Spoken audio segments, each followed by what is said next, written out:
léegi bu fekkente ne nag waa ji dafay def tafakkur mu tàmbalee ci biir rek di xalaat li mu moy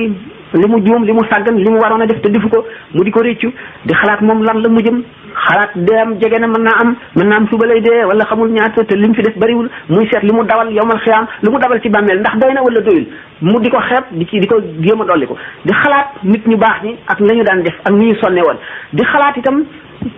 musiba yi nga xam ne suñu borom teg na ko ñeneen te gënul leen te yow tegulu ko mu xaajal la ko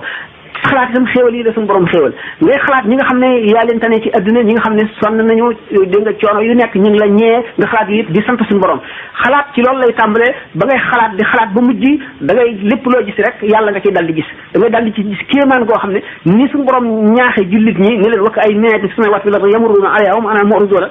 dégg nga bari na kawteef yi man samay kawteef man yàlla yoo xam ne da ngeen koy romb nday joor ak càmmoñ ci asamaan si la nekk ak ci suuf si te du ngeen ci am soxla muñ gàcceel jullit ci loolu nga xam ne kon fikru dafay loo xam ne lu am solo la ñii werante nag ndax fikru ak dikru lu ci gën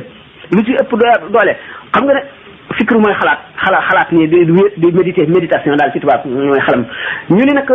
ndax ñoom ñaan ñëpp la suñu borom boolee doo ci alquran allazina yazkuruna allaha qiyaman wa qu'udan wa ala junubihim muy zikru wa yatafakkaruna fi xalqi samawati wal ardi muy zikru rabbana ma xalaqta hada batilan ñu dem mu ne la da ngay xalaat di xalaat ba mujj kaw suuf yépp loo ci gis ci adduna mën na laa waar même da ngay déglu loo xam ne pola nga waaru ci yow jëlee ca loo xam ne lii daanaka mën nga jàng alxuraan te doo ci am lu ko ëpp wala doo ko ca am ba ñi nga xam ne wax nañu daañu déglu musique jëlee ci loo xam ne mënuñu ko jëlee ci alxuraan lépp ci da ngay daal di tàmbalee am maarifa nag al maarifatu billahi daal di bëgg bokk ci aarifoone yi ngay dem ba di xalaat nga xam ne da ngay xalaat ci bidéewi asamaan yi mel na da ngaa jànloog ñoom bu ci ne mel na da nga koo gis di ko ni nga koy xalaat di ko xam ba yàgg ko xalaat day mel na da nga koy gis goo xam ne bu leer a leer lay doon ba ni Sidna Omar waxe woon ne raa qalbi rabbi sama xol gis na suñu borom tabaraka wa taala da ngay dem ba li ngay xalaat lépp da nga koy gis mu gis boo xam ne gisu xol lay doon moo gën a wóor gisu bët ndax li ngay xool ci bët bu dara doxee sa diggante moom dootoo ko gis bu dee gisu xol nag bëtu xol moom